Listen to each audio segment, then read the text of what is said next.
Non mais Enzo, si je t'explique comment rajouter du flou dans ces photos, c'est pour le mettre derrière le flou. Ah, mais c'est quand même vachement mieux là. Et vous voulez savoir comment on rajoute du flou dans ces photos? Je vous explique juste après le générique.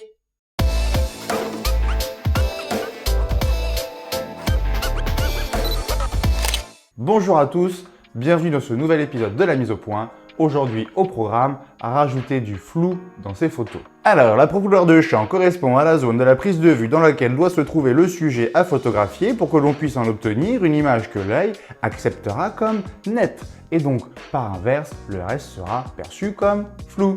Définition finie. Donc on a compris, le flou c'est bien derrière, c'est bien devant. Sur son sujet, ça devient très artistique, hein. Donc quand on parle de profondeur de champ et de flou et de netteté, il va bien falloir définir un endroit qui est net dans sa photo ou sa vidéo. Vous l'avez vu dans cette intro, pendant qu'Enzo réglait la distance de mise au point, j'ai commencé à devenir de plus en plus net pour finir complètement net. Donc 3 éléments intéressants pour parler de flou. Premièrement, l'ouverture ou diaphragme.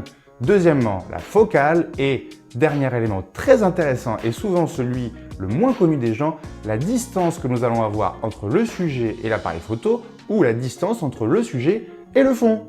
Ah oui, le but c'est de rendre le fond quand même flou. Alors le plus simple, le diaphragme. Vous avez sans doute vu ces petits nombres F2.8, F5.6, F11, F16, on ne sait pas toujours à quoi ça correspond. Aujourd'hui, révélation, c'est l'ouverture de notre diaphragme. Plus le chiffre est petit, plus le diaphragme est ouvert. Plus le chiffre est grand, plus le diaphragme va se refermer. Alors, qu'est-ce que ça nous donne pour le flou? Plus notre diaphragme est ouvert, donc une valeur petite du style F1.8, F2.8, plus la profondeur de champ va être petite. Au contraire, avec de petites ouvertures du diaphragme du style F16, F22, la profondeur de champ va augmenter et mon fond sera de plus en plus net. On résume, plus le chiffre est petit, plus il y a de flou. Plus le chiffre est grand, moins il y aura de flou entre mon sujet et mon fond.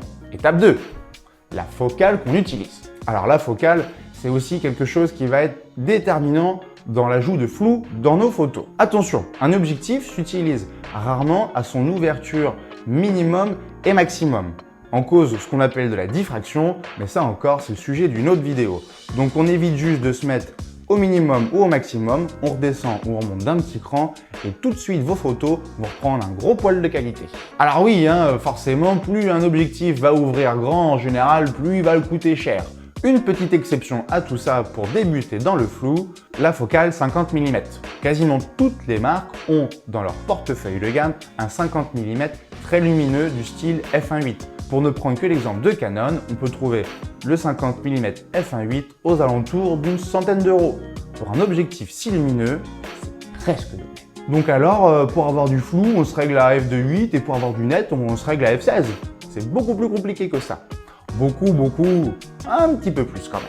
Deuxièmement, la focale. La focale a un rôle primordial dans la quantité de flou ou non que l'on veut ajouter dans ses photos. Il est bien plus simple d'avoir une grande quantité de flou derrière son sujet avec une grande focale du style téléobjectif.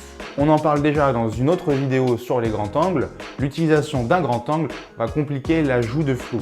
Pour faire simple, le grand angle va donner l'impression qu'on va augmenter la distance entre son sujet et son fond et donc le fond sera plus difficilement flou.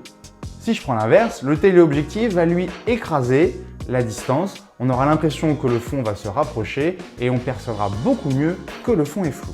Donc, pour faire du flou, je rajoute une focale plus grande et j'aurai plus de flou derrière. Le troisième élément et le dernier, qui est sans doute le plus important, les distances entre sujet appareil photo et sujet fond. On va retenir 2 règles. Je vais dans un premier temps augmenter au maximum la distance entre le sujet et le fond. Deuxième règle, je vais réduire au maximum la distance sujet-appareil photo. On fera bien évidemment attention à la distance minimum de mise au point de l'objectif. Sinon c'est sûr, il y aura beaucoup de flou, pas de souci. C'est génial, maintenant qu'on sait rajouter du flou dans ses photos, on sait aussi rajouter de la netteté. Il vous suffit de reprendre tous ces conseils et de les suivre à l'envers. Bon, on a bien travaillé, il te reste un tout petit peu de travail. On s'abonne, on active la petite cloche pour être au courant la semaine prochaine de la nouvelle vidéo et on n'oublie pas les réseaux sociaux @StudioBcarré. À la semaine prochaine!